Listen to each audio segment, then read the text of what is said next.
Assalamualaikum dan salam sejahtera. Saya Dia Alisha, wartawan TV PSS anda pada hari ini. Jadi sekarang kita berada di MSSD Olahraga 2025 yang bertempatkan di UTM. Mari saksikan liputan kami. Salah satu kejohanan yang memang diwujudkan dalam takwim sukan di peringkat negeri dan juga daerah, ianya adalah sebagai satu platform untuk kita mencongkil bakat-bakat baru dalam bidang olahraga. Pertamanya ucap terima kasih tahniah pada Urustia yang diketuai oleh SMK Aikro dan juga sekolah-sekolah yang membantu. Selain daripada itu, kita juga menjalankan kejohanan ini sebagai persiapan untuk kejohanan olahraga peringkat negeri, dan kita harapkan ramai atlet daripada daerah Melaka Tengah khususnya akan terpilih untuk mewakili negeri kita yang akan diadakan di Perlis dalam tak silap saya 8 nantilah. Jadi saya ucap terima kasih kepada semua yang terlibat. Tidak, sama sekali tidak. Ini kerana dibandingkan dengan prestasi saya pada tahun lepas agak mencorot. Tambahan pula dengan kedatangan saya pada hari ini yang sangat lambat ke acara membuatkan diri saya kurang motivasi untuk menangi dalam acara ini. Tetapi saya cuba dan fikir untuk membuat yang terbaik kerana saya sudah berada di sini untuk menjuarai dalam acara Jalan Bank ini.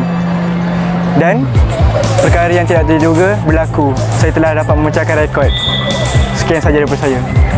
#teknik terbang tinggi. Yang paling banyak memberi sokongan pada saya lah cikgu-cikgu saya, ayah saya dan kawan-kawan saya juga.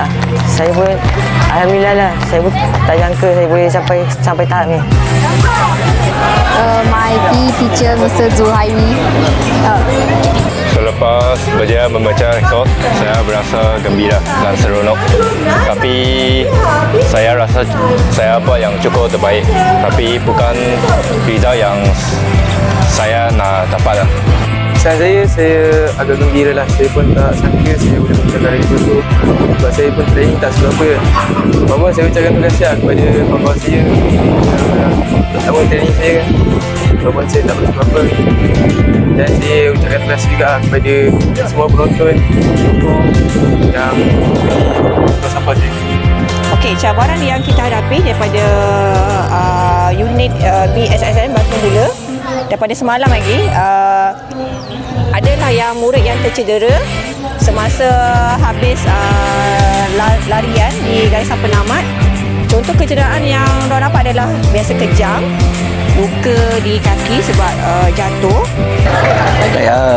Kejohanan sukan olahraga MSN Melaka Tengah ini adalah salah satu acara yang boleh membentuk jati diri dan disiplin para pelajar, terutamanya dari segi meningkatkan lagi tingkatkan lagi tahap pencapaian mereka dalam bidang sukan, dan dia juga melibatkan juga lagi satu semangat kesukanan, kerjasama dan motivasi diri untuk lebih berjaya mencapai kejayaan pada masa akan datang.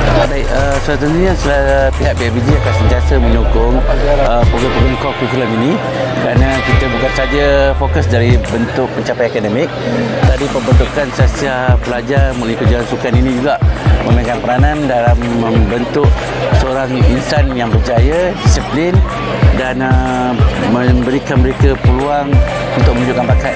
Dan seterusnya pihak PIBG sentiasa menyokong dengan memberi bantuan sumbangan dan bentuk kewangan dan juga kepakaran-pakaran lain bagi menjayakan acara seperti hari ini.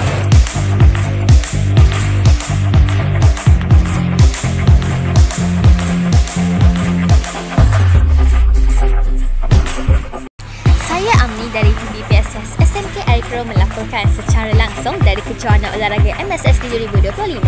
Jumpa lagi dalam liputan akan datang. Bye!